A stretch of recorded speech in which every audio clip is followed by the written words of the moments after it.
Well, good morning, friends. Uh, Let me welcome you back. After the festival that we have all participated in, we are back. The academic business of the department shall have to be resumed from today. Um if you remember, before the Puja holidays, I had completed one unit from the paper on criticism and theory. I had, in fact, completed the unit on Edward W. Said and Homi K. Bhabha. And I had told you that I will be starting back in a way with one of the texts that has much to do with the post-colonial reality.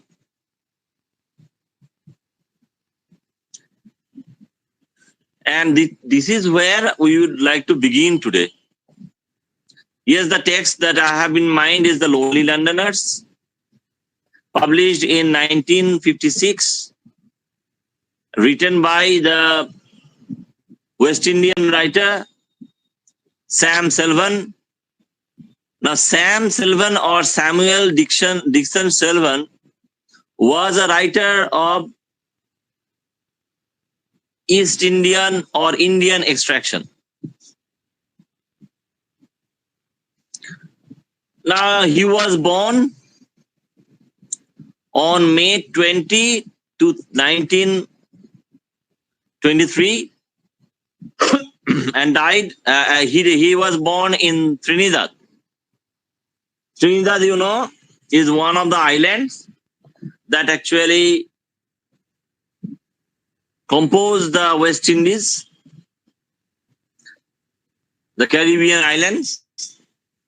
Now, Sam Selvon died in 1994 on April 16. So he actually was born after the First World War. In the Second World War, he actually worked as a wireless operator in the local branch of the Royal British Navy in ships that patrol the Caribbean Sea.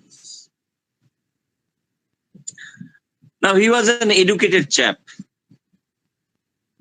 And if you actually read about him, he will understand that he was a novelist, a short story writer, an occasional poet, and also a playwright.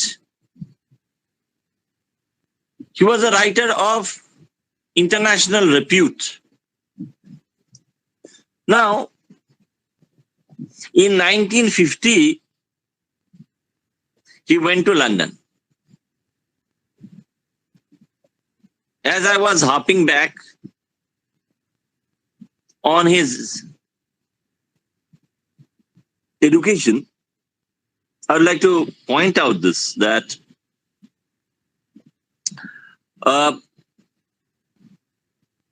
in 1946, Samuel Selvon started working the Trinidad Guardian. So he was familiar with both the duties and the training of journalists. So keen observation, a sympathetic understanding, and a fluid, charming prose style. A penetration of the psychological specificities of man dislocated, and relocated. These actually had characterized his writings. Now, in 1952, he wrote a novel, A Brighter Sun. This is about the East Indian community in the West Indies.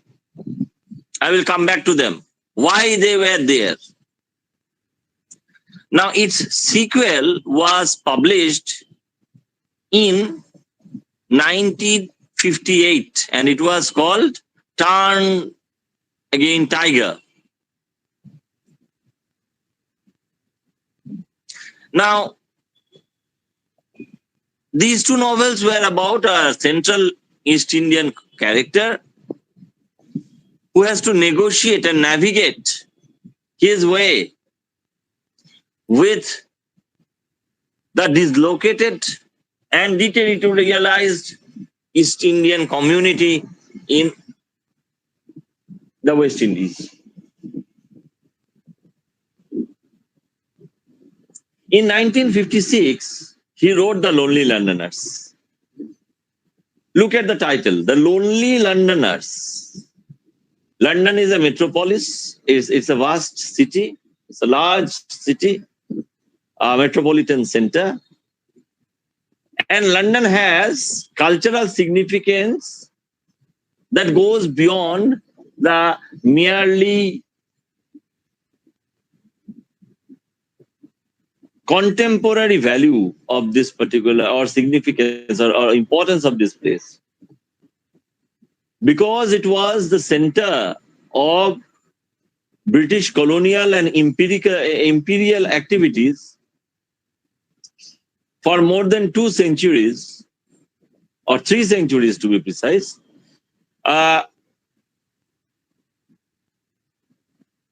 London had been a symbolic hub. It was the center of the British Empire in some ways.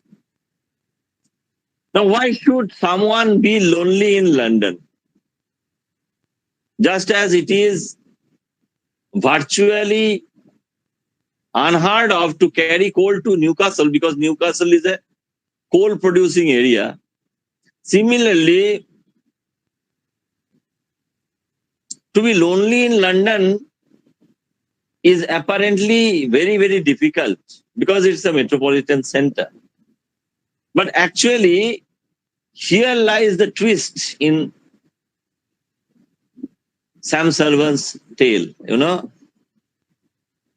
You have to understand that Sam Sullivan's Londoners, the Lonely Londoners of the title of this novel, they are basically members of the migrant communities, the West Indians who have now come to live in London. So they find themselves in a hostile city, far from their own native land, their own native customs, and so on and so forth. Okay. Now, if I actually try to follow the trail of this particular novel, The Lonely Londoners, published in 1956, I would like to point out to you that it had 2 sequels. It was the first novel of a kind of a trilogy. The second novel, which was the first sequel of The Lonely Londoners, was published in 1975 and it was entitled Moses Ascending. Similarly, the third novel of the trilogy, the second sequel of The Lonely Londoners, was published in 1983 and it was called Moses Migrating. Okay. In 1958, Sam Sullivan published a collection of short stories, Ways of Sunlight. In 1962, he published another novel, I Hear Thunder. Another novel followed in 1965 that was called The Housing Lark. In 1991,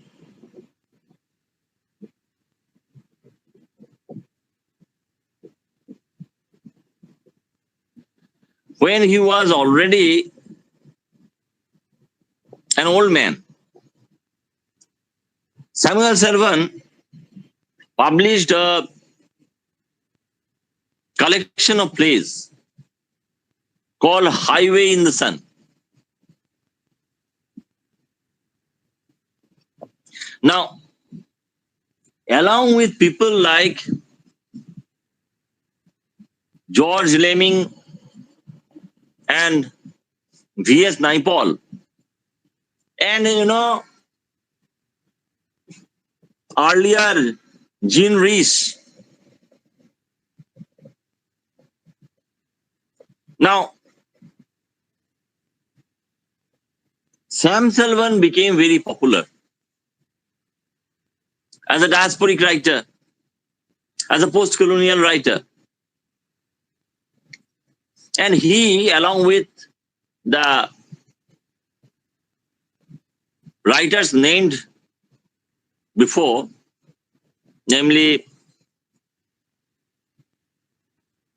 say, George Lemming, who was born in 1927, or V.S. Naipaul, who was born in 1932. And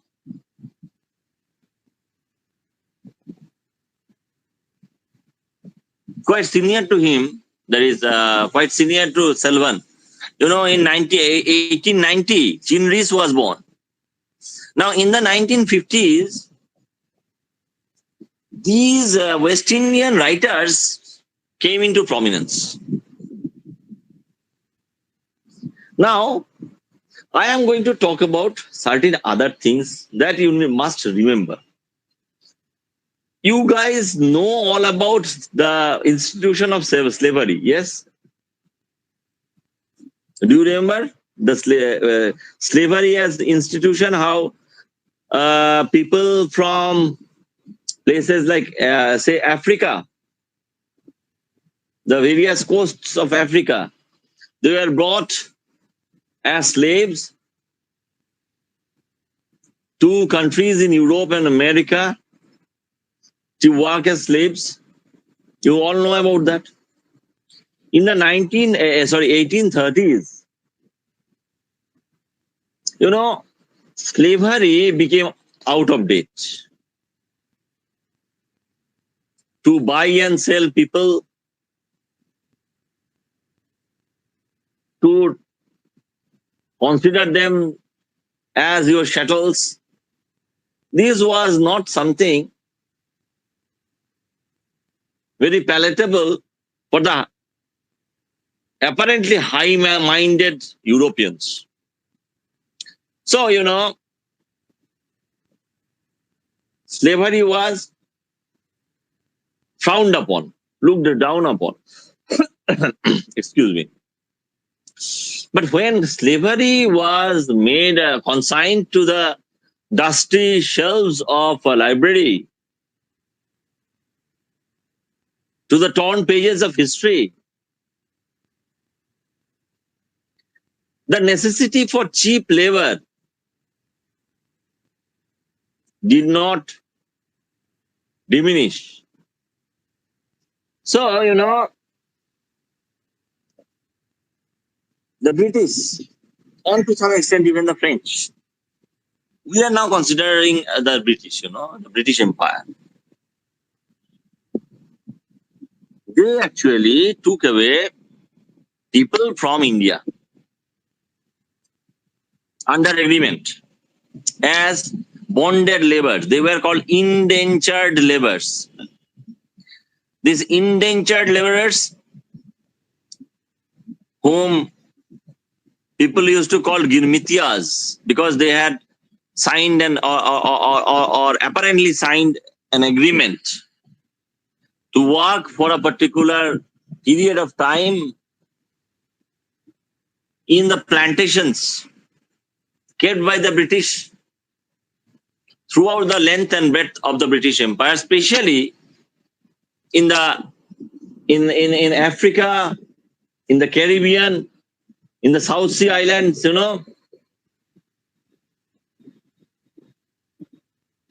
So this was something called indenture. Indenture. They were indentured laborers. Now, if we come back, we'll see that the fact that Sam Sullivan was a writer of Indian origin or Indian extraction, but who lived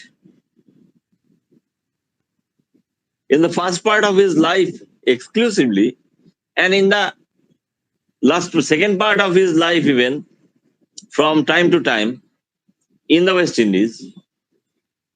Now, why was he a writer or a person of Indian extraction there in the West Indies?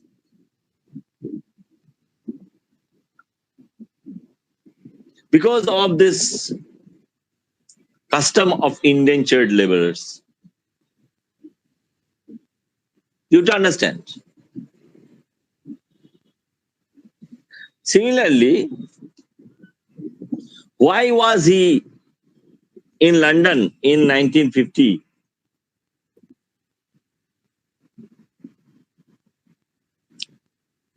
You know,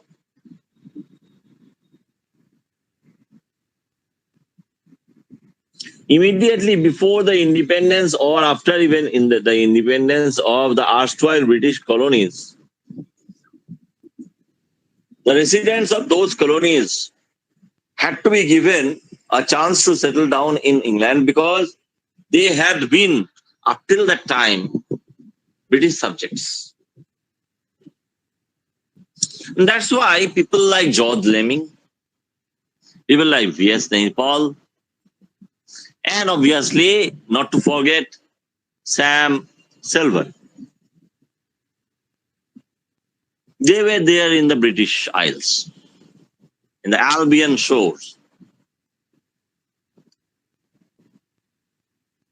So this is something that you need to understand if you really want to make sense of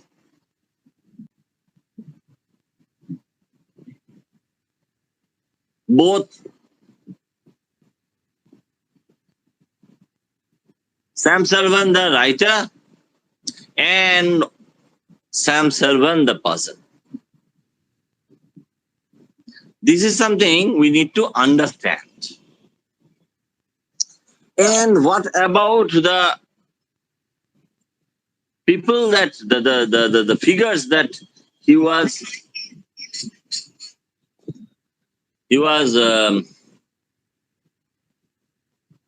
depicting in his novels?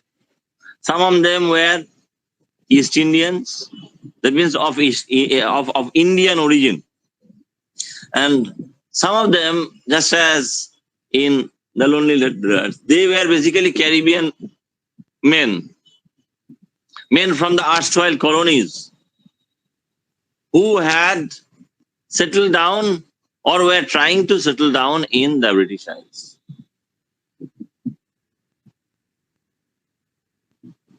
This is something you have to understand, and that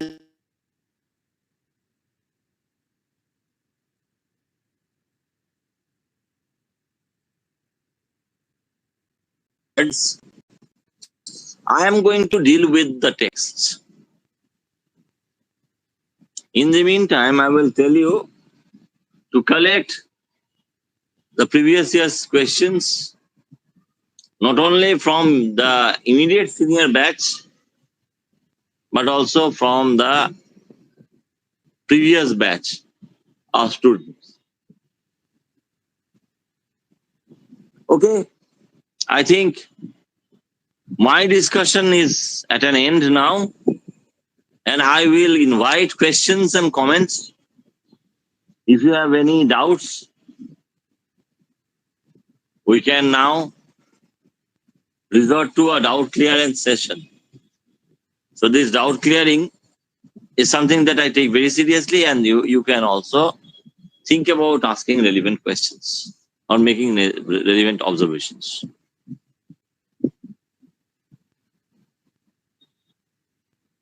Yes, sir. May I? Yeah, Shondipan. Yes, sir. Sir, here London is a dream city, but the Londoner is lonely. Why, sir? Because is he suffering from racial hatred? Kind of. That's why we are finding the glimpse of unreal city of T.S. Eliot's wasteland. Shondipan, again I will tell you, listen carefully when I am discussing things. I told you about the hostile city. Do you remember about the hostile city? These people from Yes, the sir. erstwhile British colonies, when they came to learn London, they did not find any open-armed acceptance, warm acceptance or welcoming from the British people.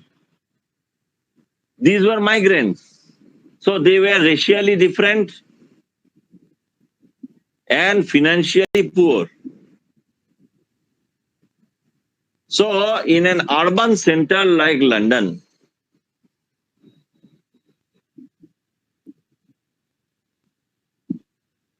where the building blocks of society is basically social homogeneity and financial power, these poor West Indian or African migrants found themselves at a loose end. And it was quite common.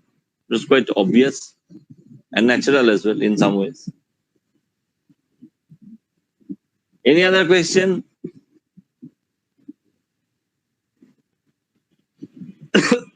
Yes, carry on. Is the novel the Turn Again Tiger? Is it in the trilogy of Moses? Or No, I told you it's a sequel to A Brighter Sun. Now the trilogy, I am talking about 3 novels. The first one is The Lonely Londoners, the second one is Moses Ascending, and the third one is Moses Migrating. yes, sir. Sir, Yes. sir, you have said that the Sam Selvin is working as an electrician. Then, sir, in the novel, Galahad is also an electrician. Sir, then we can say that the Galahad presented the writer. No, he was not an electrician. He was basically a wireless operator. There is a big difference between being an electrician and being a wireless operator. This is number one. This is number one. Number two, Sir Arthur Conan Doyle was a doctor by profession. He was a trained medical doctor. He has created many characters who were also doctors.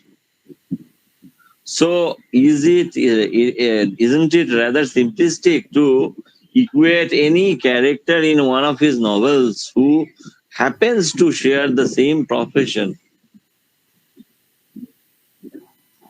as either the autobiographical representation of the writer himself or even a kind of a spokesman for the writer? Any other question? Thank you, sir. Okay.